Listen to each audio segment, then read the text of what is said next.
이번 추수감사절 설교를 준비하는데 불현듯 예전에 있었던 일들을 하나님께서 떠올리게 하셨습니다. 제가 대학을 휴학하고 군대를 입대하려고 했을 때로 제가 기억하는데, 제 동생이 학교를 가는데 그날이 비 오는 날이었습니다. 근데 우산을 쓰고 자전거를 타고 학교에 등교를 하다가 전봇대에 부딪혔습니다. 울면서 집으로 다시 왔는데, 그때 집에 뒤져서 버스비가 없어서 다시 울면서 자전거를 타고 또 갔던 그때가 기억이 났습니다. 그때 저는 자는 척하고 누워 있었는데 어머니가 빨리 가라고 학교 이렇게 소리치고 보내던 모습이 생각났습니다. 돈이 있어 없건 왔건, 돈이 없어서 왔건 미국에 산다는 것은 정말 대단한 특권을 누리는 것과 마찬가지입니다. 사실은 미국에서 사는 것이 어렵고 힘들다가 우리가 말을 할지라도 미국에 걸쳐서 여기서 살아간다는 것 자체는 세계 상위 10% 안에 드는 사람들입니다. 이곳에 와서 예전 한국에서는 상상도 못할 정도의 환경에서 호사를 누리면서 살아가고 있다는 것을 다시 한번 제가 느끼게 됐습니다. 제가 왜 이 말씀을 드리냐 하면, 이렇게 나아진 환경에서 살고 있음에도 불구하고 하나님 말씀을 붙들고 살아간다는 종인 저 자신의 마음속에 불평과 불만이 더 쌓여가고 있다는 것을 느꼈기 때문입니다. 가지면 가질수록, 누리면 누릴수록 입에서 감사가 나와야 하는데, 가진 것만큼 누리는 것만큼 불행의 크기가, 불평의 크기가 커가는 제 자신을 이번 감사절을 지나면서 느끼게 됐습니다. 감사절 말씀을 준비하면서 제가 모아두고 써놓았던 글들을 훑어보다가 이런 글을 발견했습니다. 감사는 가진 것에 비례하지 않고 고난에 비례한다. 제 머리에서는 도저히 나올 수 없는 글이라고 생각을 했습니다. 그래서 인터넷을 뒤져서 저 말을 한 사람이 누구냐 라고 뒤져봤는데 어디에도 저 말을 한 사람이 나오지 않아요. 생각해 보니까 제가 한 말이에요. 제가 글쩍글쩍 생각나는 데 써놓은 글인데, 제 머리에서 저 글이 나온 것 같진 않고 하나님이 힘든 과정 속에서 저에게 깨닫게 해서 하시신 말씀이 아닌가, 이런 생각을 해봤습니다. 참 이상하죠? 고난이 깊은 만큼 일상이 더 감사로 다가옵니다. 병을 앓고 오랫동안 입원했던 환자들이 퇴원해서 병원 밖을 나오게 되면 입에서 탄성이 나온다고 합니다. 감사합니다.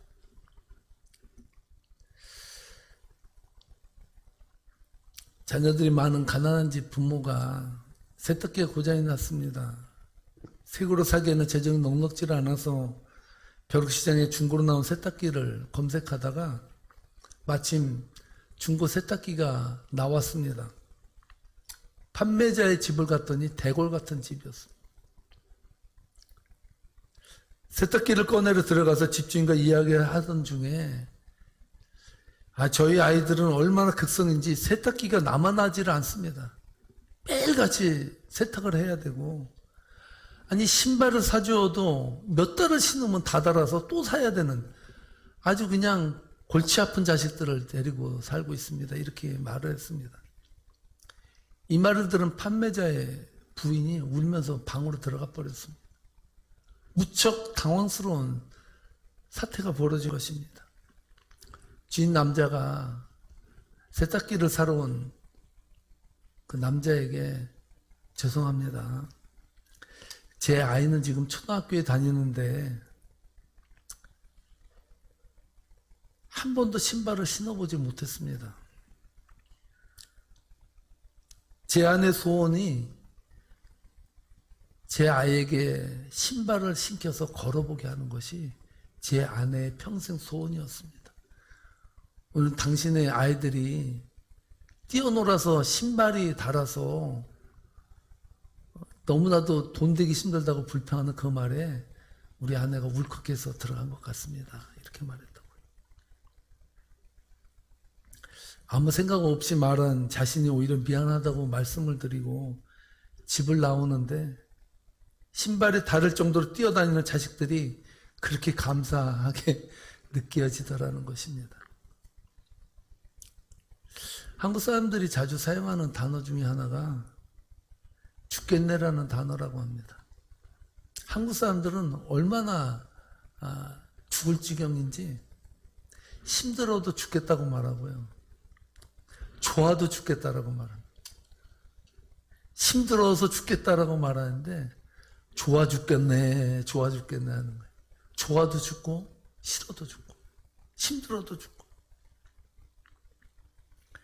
아마 좋아도 죽겠다라고 말하는 국민은 전 세계 통틀어서 한국 사람밖에 없다라고 말합니다. 여러분, 한국 사람들이 사용하는 언어의 구사를 가만히 보면은 우리 한국 사람들은요 5,000년의 역사 중에서 전쟁의 역사를 빼면 역사가 없다고 할 정도로 외세 침략을 많이 받았어요. 정말 찢어지게 가난한 삶을 살았고, 그러다 보니까 한국 사람들의 언어들이 상당히 부정적이라고 합니다. 한국인의 의식구조를 쓴 이규태 씨는 한국인이 가지고 있는 공통적인 병은 감사 결핍증이라고 말하고 있습니다.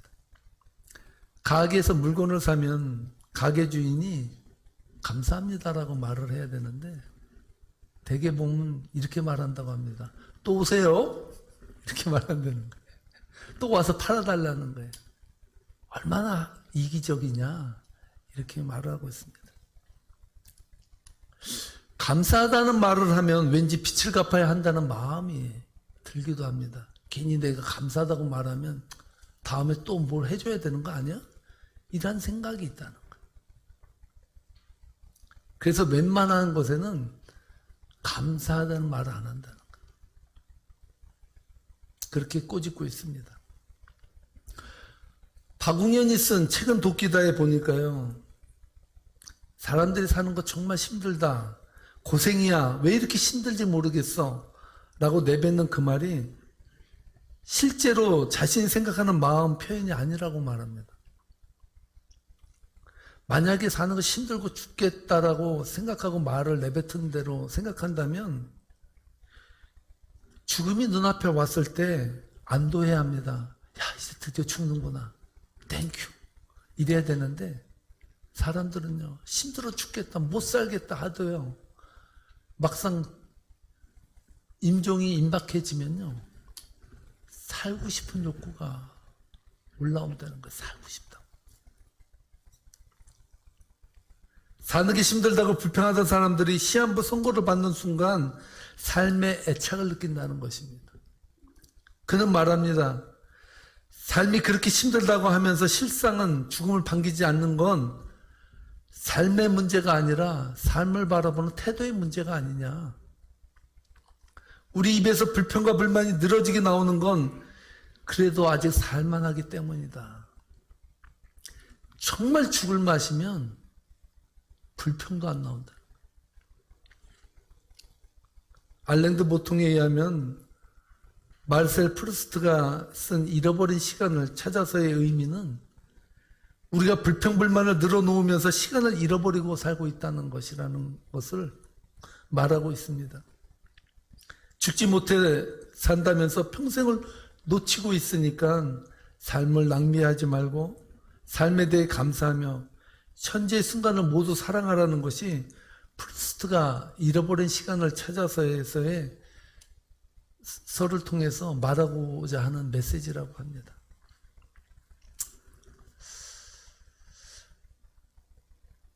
여러분, 정말로 우리가 힘들어서 죽을 지경이 될지라도 우리의 인생 가운데서는 가슴 한편에는 감사가 얼룩져서 나와야 된다라고 말을 하고 있습니다.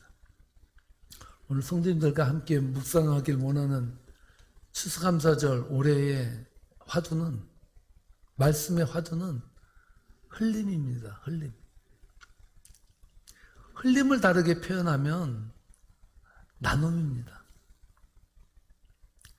우리는 보통 감사라는 단어를 받는 것과 연결시킵니다. 늘 감사하고 있습니까? 그렇게 물으면 내가 이번에 뭐 받았지? 나는 나에게 지금 주어진 것이 무엇이 있을까? 이것을 먼저 생각합니다. 받아야 감사가 나온다고 생각합니다. 그러나 저는 오늘 말씀을 묵상하면서 감사의 완성은 흘립니다. 정말 우리 인생에서 감사가 완전해지려면 흘림이 있어야 된다. 받음의 기쁨도 있지만 흘림의 기쁨도 있다는 것입니다. 받음의 감사도 있지만 흘림의 감사가 있다는 것입니다. 오늘 여러분과 함께 읽은 본문 말씀은 해석이 필요하지 않을 정도로 아주 단순합니다. 함께 읽어보도록 하겠습니다. 너희가 너희의 땅에서 곡식을 거둘 때 너는 밭 모퉁이까지 다 거두지 말고 내 떨어진 이삭도 줍지 말며 내 포도원의 열매를 다 따지 말며 내 포도원에 떨어진 열매도 줍지 말고 가난한 사람과 거류민을 위하여 버려두라. 나는 너희의 하나님 여호와이니라. 아멘. 추수철이 되어서 농부가 곡식을 거둬들입니다. 이때 밭 모퉁이는 가난한 자의 몫으로 남겨두라고 말씀하고 있습니다. 또 곡식을 거두다 떨어진 이삭이 있다면 다시 그 이삭을 줍지 말고 그것을 가난한 사람들이 죽도록 내버려 두라고 말하고 있습니다. 또한 포도원의 열매를 다 따지 말고 포도원에 떨어진 열매도 줍지 말라고 말씀하십니다. 그것은 가난한 자들의 몫이라는 거예요. 룻기서에서 보면 룻이 보아스를 만나서 인생이 바뀌는 그런 전환점을 갖는 이야기가 나옵니다. 보아스를 만나서 결혼까지 이어진 계기가 어디서 이루어졌습니까? 보아스의 밭에서 이루어졌습니다. 룻이 이삭을 주우러 갔다가 보아스를 만났습니다. 하나님께서는 가난한 자들까지도 세심히 배려하시면서 그들의 몫까지도 지정해 주시고 있습니다. 여러분, 지금도 전 세계적으로 거지가 큰 소리 치는 나라가 어딘지 아십니까? 이스라엘입니다. 이스라엘은 거지가 있는 사람들에게 큰 소리 친다는 거예요. 내가 있기 때문에 당신들이 자선을 할 수 있고 복을 받을 수 있는 거다. 내가 있음으로 해요. 당신이 행운을 잡는 것이다. 이렇게 말하는데, 그래서 이스라엘의 거지들은요 당당하대요. 오늘 본문 말씀에서 제 눈을 사로잡은 것은 떨어진 이삭을 주지 말라. 너희들이 열린 열매를 다 따지 말라. 그것은 가난한 자의 몫이다. 이 말씀도 아주 중요해요.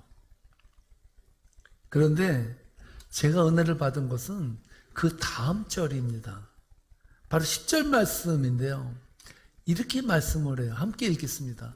내 포도원의 열매를 다 따지 말며 내 포도원에 떨어진 열매도 줍지 말고 가난한 사람과 거류민을 위하여 버려두라. 나는 너의 하나님 여호와이니라. 아멘. 밭에 곡식을 다 거두지 말고 포도원의 열매도 다 거두지 말라는 말씀을 하시고 나서 하나님께서 말씀해요. 나는 너희의 하나님 여호와다. 이 말의 의미가 무엇일까요? 이 말씀은 너희 하나님이 보시고 계시다라는 말씀을 해석할 수 있습니다. 너희가 야박하게 다 거두고 다 따고 그렇게 하지 마라. 나는 여호와 하나님이다. 이거는 뭐예요? 하나님이 보고 있어 지금. 그렇게 하지 마. 이렇게 말하는 경고성 메시지로 들릴 수 있습니다. 너희들이 곡식을 얻을 수 있는 것, 열매를 딸 수 있는 것은 너희들의 수고도 있지만 내가 허락하지 아니하면 거둘 수 없는 것이야라는 하나님의 말씀의 명령이 거기에 담겨져 있는 것입니다. 또한 내가 너희 하나님이라는 말 속에는 하나님이 책임지신다라는 의미가 있습니다. 너희의 것을 나누어 주어라. 내가 책임져 줄게. 내가 너희의 하나님이 아니냐. 그 가난한 자의 몫을 따로 뛴 것을 너는 그들에게 베풀어라. 내가 그럼 또 줄게. 나는 여호와 하나님이다. 할렐루야. 너희를 돌보는 분은 바로 하나님이다. 물질의 모든 소유는 하나님으로부터 온다라는 것을 하나님 명시하고 있다는 사실. 그러므로 너희들이 밭에 가서 소득을 거둘 때 모퉁이를 남겨둔다고 아깝다고 걱정하지 마라. 흘려보낸다고 너무나도 아까워하지 마라. 마음껏 흘리라. 내가 하나님 아니냐? 이런 말씀 아니에요. 바꿔 말씀드리면 따라하시 바랍니다. 흘려야 들어온다. 이게 하나님 법칙이라는 거예요. 하나님은 흘리는 자에게 줘요. 여러분 사해가 왜 사해인지 아십니까? 왜 사해물이 왜 여러분 썩은 죽은 물이 됐는 줄 아세요? 그것은 흘려보낼 공간이 없어요. 사해는요 계속 받아. 계속 들어오는 것만 받아요. 그 물은 썩어요. 그 물은 죽어요. 흘림은요 그리스도인들에게 아름다움이고 은혜고 축복입니다. 교회도 마찬가지예요. 교회도 흘려야 돼요. 교회가 흘리지 않고요 맨날 쌓아놓고요 그거 가지고 맨날 싸워요. 맨날 뭐 사람들 소집해서 하는 게 돈 가지고 싸워요. 돈 가지고.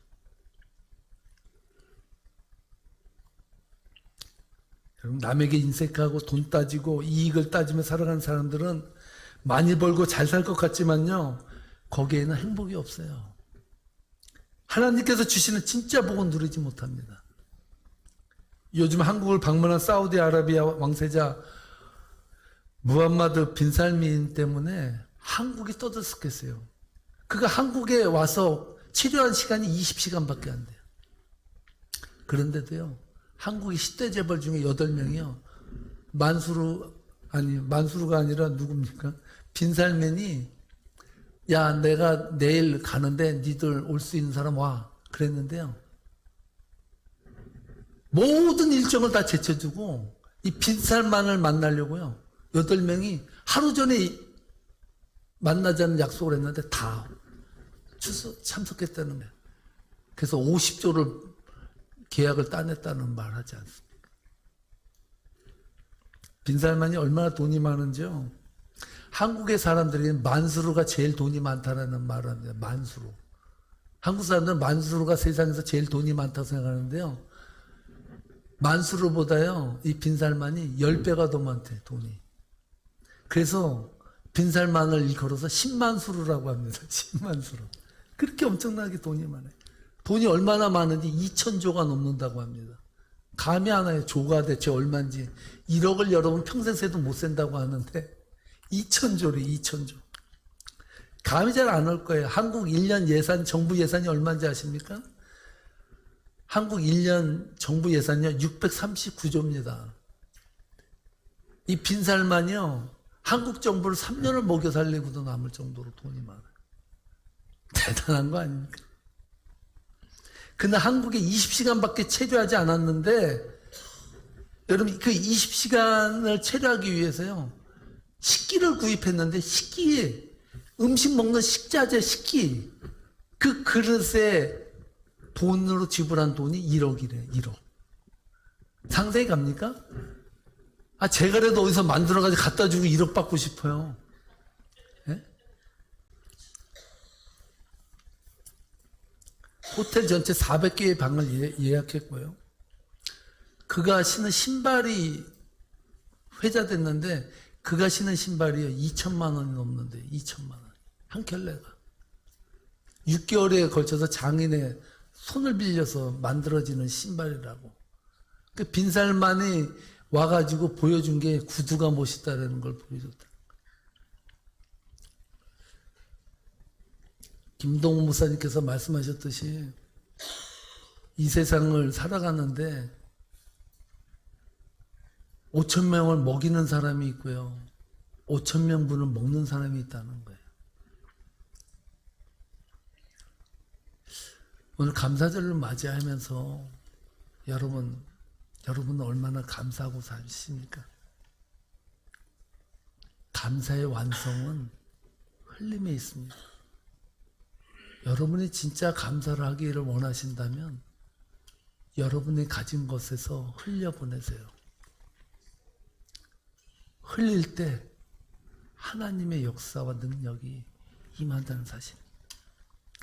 명성교회 김사만 목사가 조선일보의 인터뷰에서 자신이 퇴직금과 전별금으로 받은 돈이 29억 6천만 원이라고 합니다. 김 목사도 그런 교회에서 목회해야지 이렇게 돈을 받는가 봅니다. 근데 김사만 목사님이 그 전별금으로 받은 돈을 다시 가난한 목회자와 가난한 성도들과 또한 기관들에게 다 나눠줬다고 합니다. 이분이 이런 결정을 내린 데는 옛날 안동의 경안 성서 신학원에 재학할 때에 한 사건 때문에 이러한 결심을 했다고 합니다. 그가 말할 때 송편 교훈이라고 하는데요. 여름방학을 마치면 어머님이 송편을 싸주는데 김사만 목사의 가정 형편에서 송편은 너무나도 고급 음식인 거예요. 그 송편이 너무나도 아깝고 친구들 주기가 너무 아까워서 그거를 사물함에다 고이고이 싸서 감춰놨대요. 그런데 같이 기숙사를 쓰는 6명이 같이 썼는데 이놈의 친구들이 자질 않는 거예요. 늦게 자야지 일어나서 빨리 꾸물꾸물하고 오물쭈물하고 먹을 텐데 안 자는 거예요. 계속해서 그걸 쌓아놨는데 다 썩어버렸대. 하나도 못 먹고 다 버렸다는 거예요. 그때 그가 생각했대요. 혼자 먹는 것은 기쁨도 없고 힘만 든다. 버리는데 힘만 들었다. 하나님은 가난을 통해서 나 자신을 다듬어 주셨고 가난한 사람을 위해서 살아야 된다는 사명을 주셨다. 그때 송편 사건으로 그것을 깨달았다는 것입니다. 사랑하는 성도 여러분, 추수감사절 절기는 내가 받은 하나님의 은혜의 복을 세어보는 날이기도 하지만 나를 통해 흘려보낼 흘림의 복도 세어보는 시간이 되어야 합니다. 그래서 감사의 완성은 흘림인 것입니다. 사랑하는 성도 여러분, 이 기쁜 추수감사절 여러분 꼭 있어야 나누는 것 아니고 있는 자가 나누는 것도 아닙니다. 여러분의 마음 한켠엔 늘 나눔으로 풍성해져서 여러분의 인생이 하나님 볼 때 나는 너희의 하나님이다. 할렐루야. 내가 책임져 줄게. 나만 믿어라. 이 말씀을 붙들고 여러분의 감사의 인생을 통해서 하나님이 축복이 흘러가는 복된 삶이 되시기를 주님의 이름으로 축복합니다. 축복합니다. 기도하시겠습니다.